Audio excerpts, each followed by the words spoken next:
He didn't die. He was digested. Over 17 days, a man once praised as a war hero slowly decayed inside a wooden coffin while still breathing, while still aware, while still screaming silently. His skin became a feast, his body a living ecosystem of rot, and his crime telling the truth. This is not a horror film. This is ancient history, and the punishment he endured is known as scaphism, widely considered the most brutal execution method in recorded human history. It's a story most textbooks won't tell. A story so grotesque, so graphic, and yet so disturbingly precise that it feels impossible to forget once heard. But here's the terrifying part: we still don't know if it's entirely true.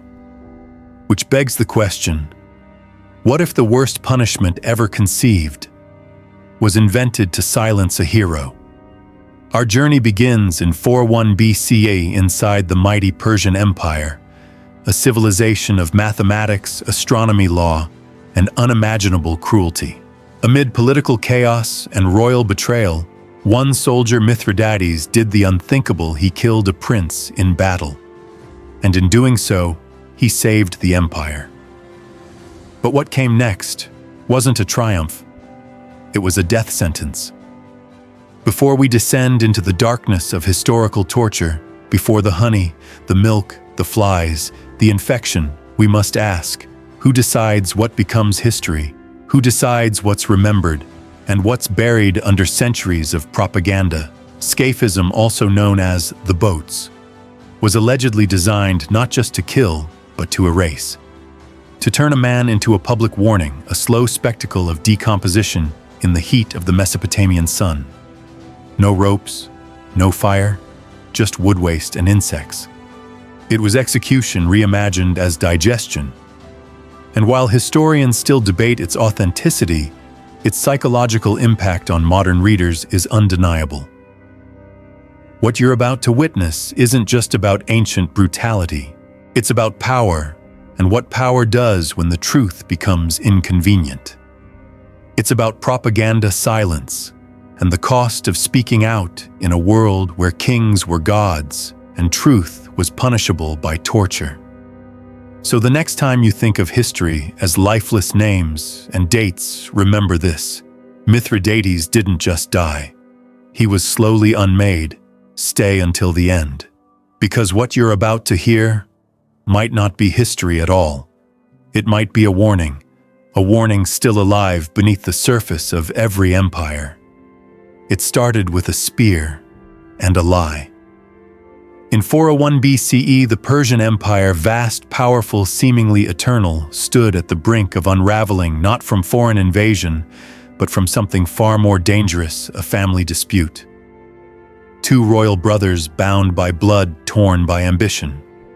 One was Artaxerxes VI, the newly crowned king. The other, Cyrus the Younger, bold, strategic, and dangerously charismatic. He didn't just want power. He believed it was already his. But this wasn't just a royal rivalry. This was a civil war behind palace walls, a battle where one wrong word could end in decapitation, and one wrong victory could mean exile or worse. And in the middle of it all was a man named Mithridates. He was a soldier. Not a prince, not a politician, not a poet, just a soldier. But history has a way of choosing its martyrs not from thrones, but from those caught in the crossfire of myth-making. And Mithridates would soon learn what it meant to be remembered for the wrong reason.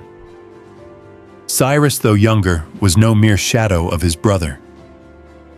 As satrap of Lydia, a wealthy province near the Aegean coast, he had spent years building alliances, amassing wealth, and recruiting Greek mercenaries with one clear purpose: to take the crown.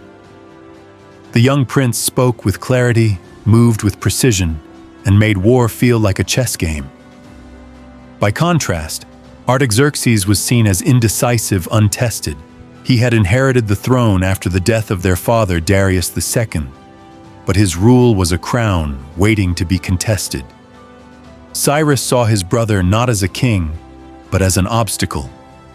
So Cyrus made his move. He marched east toward Babylon with an army of 14,000 Greek soldiers and tens of thousands of loyal Persian troops, dragging behind him not only chariots and banners, but the hopes of a rebellion. This wasn't just a military maneuver. It was a gamble for the soul of the empire. On the dusty plains of Cunaxa near the Euphrates River, the two brothers would meet in one of the most legendary battles in ancient history. It would last only a few hours, but its consequences would ripple for centuries.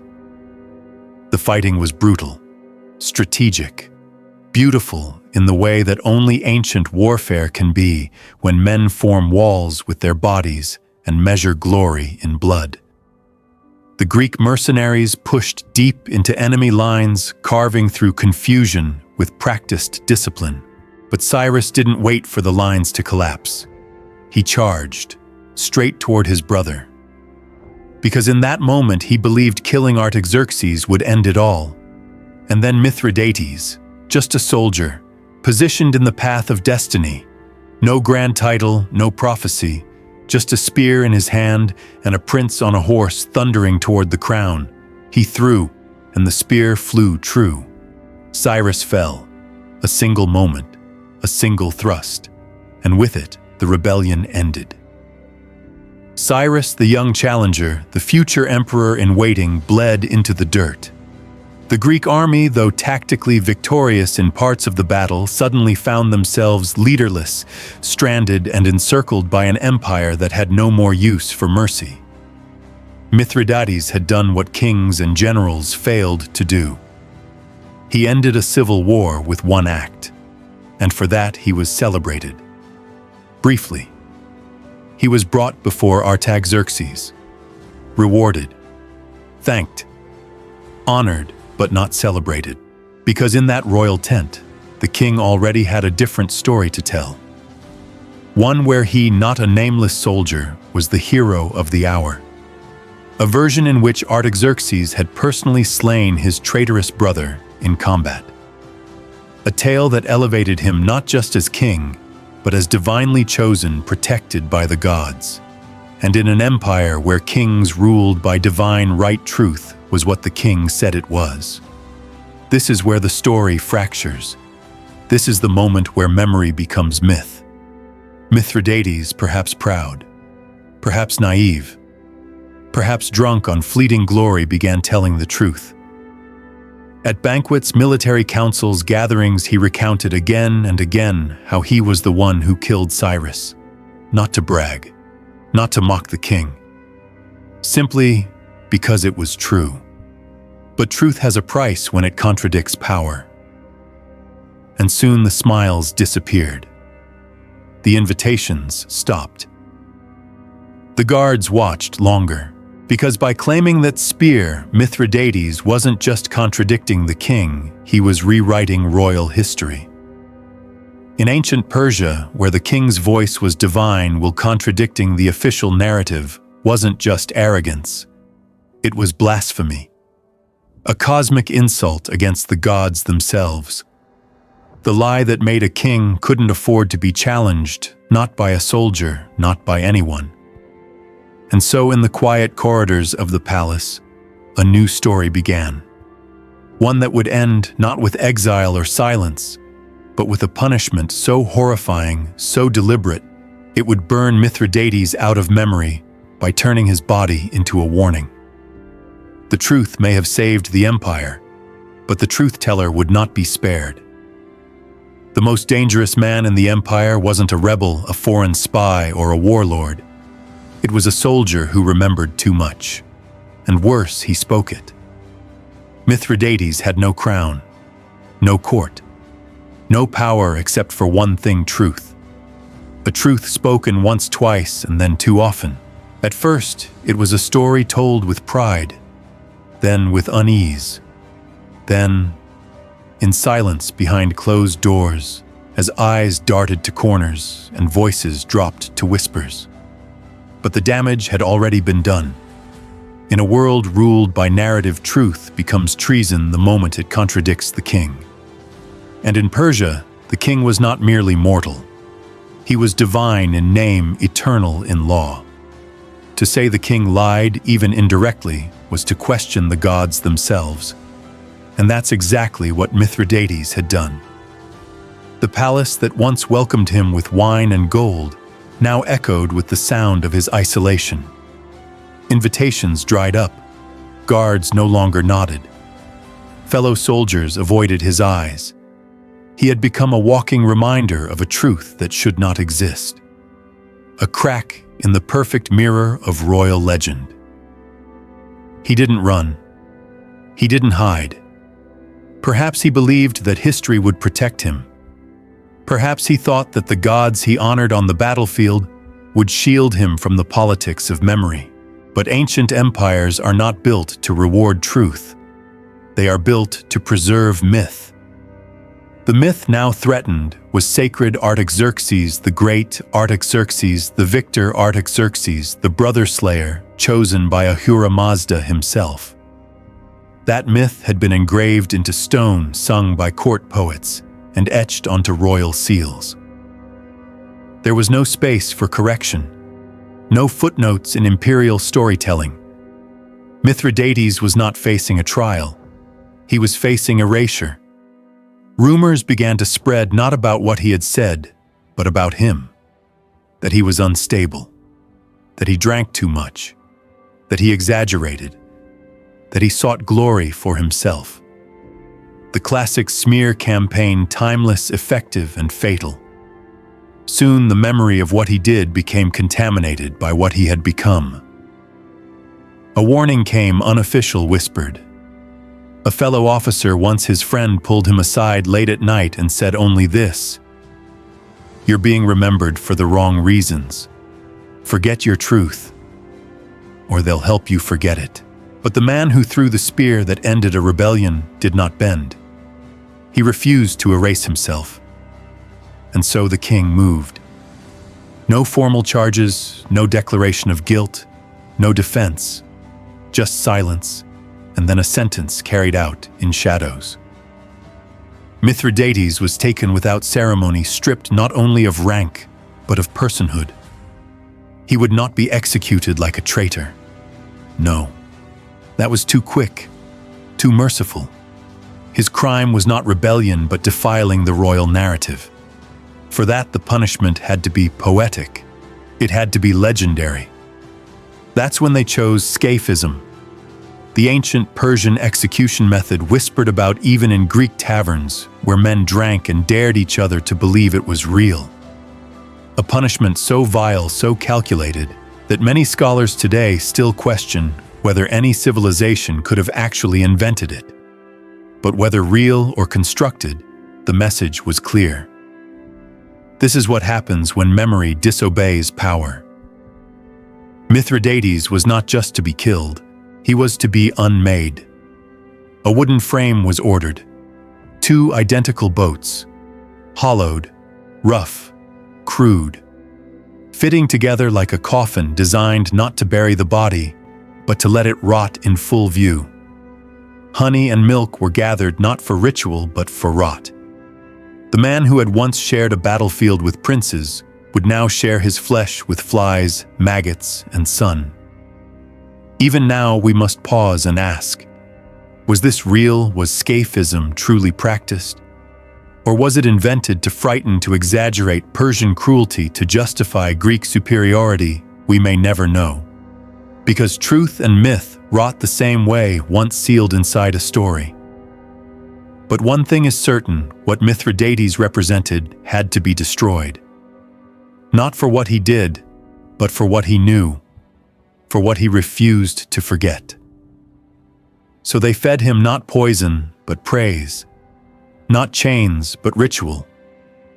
He was treated with just enough dignity to remember what he once was, before that dignity was peeled away slowly, publicly, and irrevocably. And as the punishment approached, and the boats were prepared, and the insects gathered before the man himself, Mithridates stood at the edge of something worse than death, a fate where your body becomes the propaganda, and your pain becomes the proof. And still, no one spoke. Not the soldiers, not the generals, not the king, Because in an empire where memory is controlled, silence becomes complicity, and the line between hero and heretic vanishes. Scaphism wasn't just a punishment. It was a process, a ritual, a slow unraveling of what it meant to be human.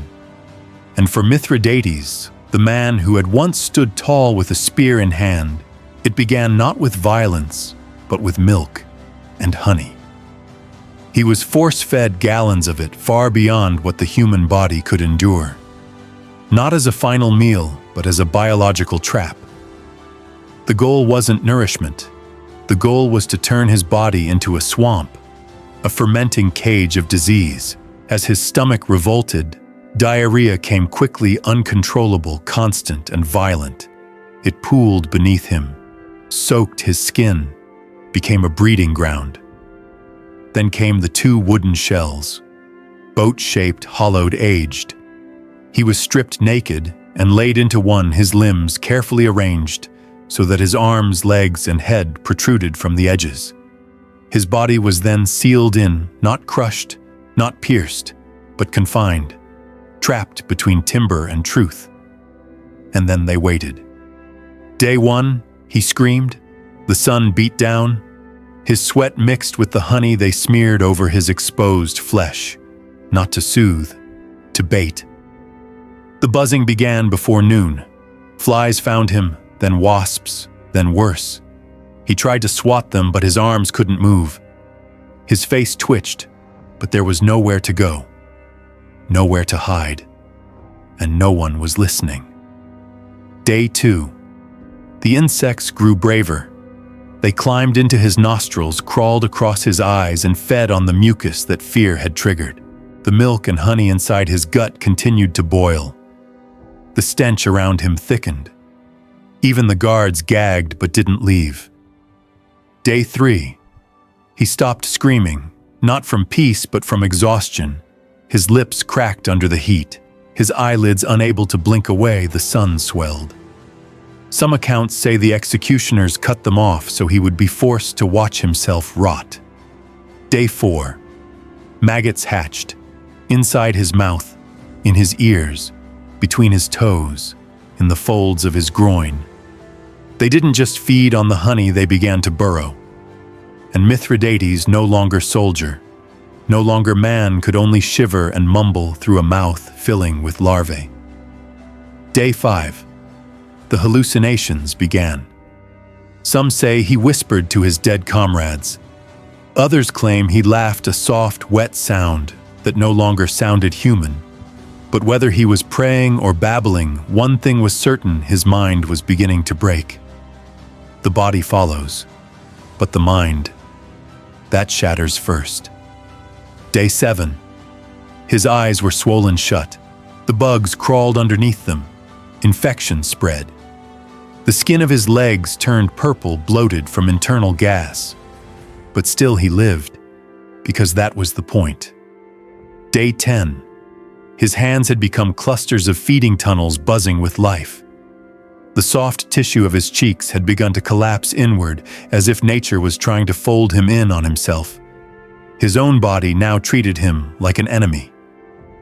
A battlefield turned against its defender. Day 13. Gangrene bloomed. It didn't just kill, it perfumed the air. His wounds grew black. His screams returned, not words, just gurgles, wheezes, wet breaths from a throat that had forgotten how to speak. But he was still awake. Day 15. The wood beneath him began to rot. Not just from time, but from him. His fluids had soaked deep into the timber. What was once a coffin became a swamp. The bugs refused to leave. The guards refused to look. The sun refused to blink. And on day 17, death arrived. Not quickly, not gracefully, but as a mercy that had been withheld long enough. His body had liquefied in places. His brain, likely ravaged by fever and bacterial assault, had stopped sending signals. Or maybe it was still trying, and the body just didn't care anymore. Mithridates died slowly, but his purpose died faster. What he stood for, truth, memory, contradiction, was already being erased by the very insects digesting him. His final breath wasn't defiance, it was decay. And yet there's a question we must now ask, the one that has haunted historians for centuries. Did this really happen? Because no Persian records confirm this punishment. No tomb, no tools, no decree. The only detailed account comes from Plutarch, a Greek writer penning his version 500 years later. And what better way to depict your enemies than as monsters who feed men to insects? Some scholars believe scaphism was propaganda, a twisted tale of Eastern cruelty told by Western voices to justify their own wars, conquests, and superiority. Others believe it was real and deliberately silenced. But regardless of its origin, the method worked. Because even today, thousands of years later, we still recoil. We still gag. We still remember. And perhaps that was the point. To design a death so unforgettable that even history itself couldn't bury it. 17 days. That's how long it took to kill one man, 2,000 years. That's how long it's taken to decide whether it really happened. Mithridates is gone, his body decomposed, his name scratched into scattered Greek texts, his death reduced to rumor and discomfort. But his story refuses to stay buried. The execution, known as scaphism, is still taught in whispers, referenced in forums, retold in videos titled Top 10 Worst Ways to Die in History. It appears in horror films, in dark corners of Reddit, in podcasts that blur the line between fact and legend. And yet no one truly knows if it was ever real.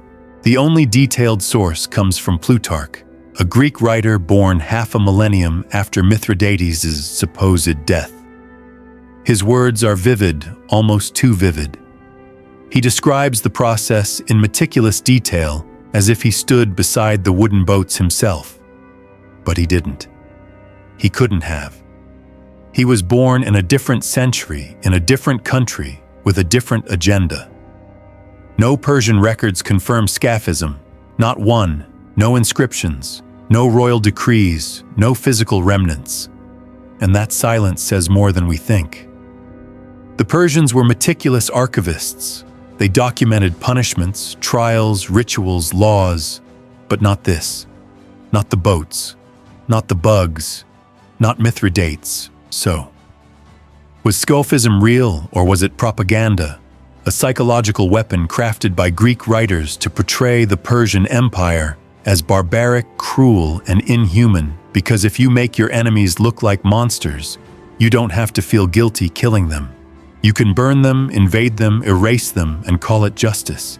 This is the deeper horror of Mithridates' story. Not the insects, not the rot, but the fact that it might have never happened, and yet still worked. Even if scaphism was a lie, it survived longer than the truth it destroyed. The method became famous. The man became forgotten. And maybe that was the point.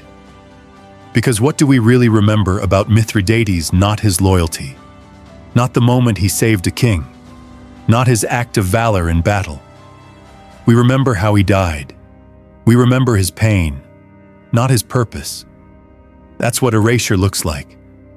You don't burn someone's name. You make them a warning. In the centuries that followed, scaphism was adopted by Christian scholars as proof of pagan cruelty. Later, Enlightenment philosophers used it as evidence of monarchy's moral decay.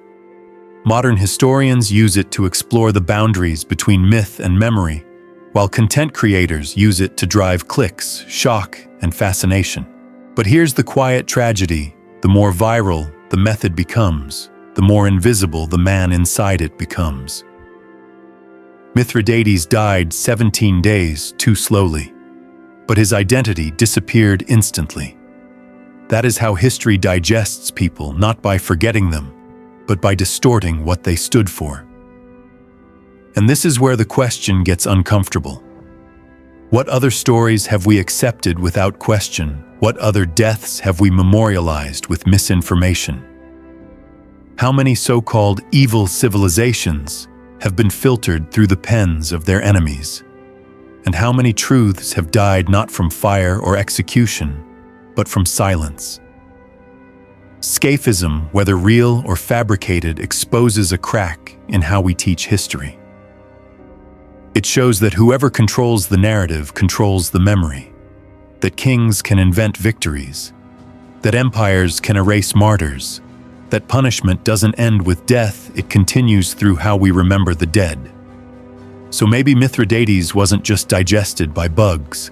Maybe he was consumed by narrative, by the need for control, by the political machinery of memory. And if you think this is only an ancient problem, look again. Governments still rewrite history. Leaders still silence opposition. Media still shapes who gets to be remembered as hero and who is cast as dangerous. The truth is still punished, just with cleaner tools. This story doesn't end with a corpse. It ends with us. Because the final punishment isn't the scaphism itself. It's the fact that we can't tell if it ever happened. We're left haunted by a death that might be fictional, and the uneasy realization that even a lie, if told well enough, can outlive a life. So the next time you hear a historical fact that shocks you, ask who wrote it. Ask who benefited. Ask who vanished in the telling. And remember, some truths die in silence. Others are buried beneath honey. If this story made you feel something good, you were supposed to feel something. Not just disgust, not just shock, but something deeper. That quiet itch at the back of your mind, whispering if this could be a lie. What else is Mithridates didn't just vanish? He was rewritten. And maybe, just maybe, you felt that too. Like the history you were taught skipped a few pages. Like someone edited the past while you weren't looking. Like someone somewhere decided which voices deserved to be remembered, and which should be buried beneath silence, slander, or honey. If you're still here watching, listening, it means something you refuse to look away. That matters. Because in a world full of noise, the people who stay through the silence, they're the ones who see through it. So here's what I want from you. Tell me, what do you believe? Do you think scaphism was real? Was Mithridates a martyr? Or a myth? Leave your thoughts in the comments.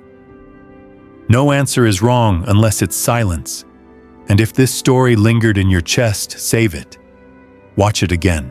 Send it to someone who still thinks history is boring, or safe, or done. Because history isn't done. It's still being edited. Right now. Subscribe if you want more forbidden truths, erased voices, and dark history that still echoes today. And if you already subscribed, good. That means you're already part of the resistance. This wasn't just a death. This was a warning. The next name they erase could be yours.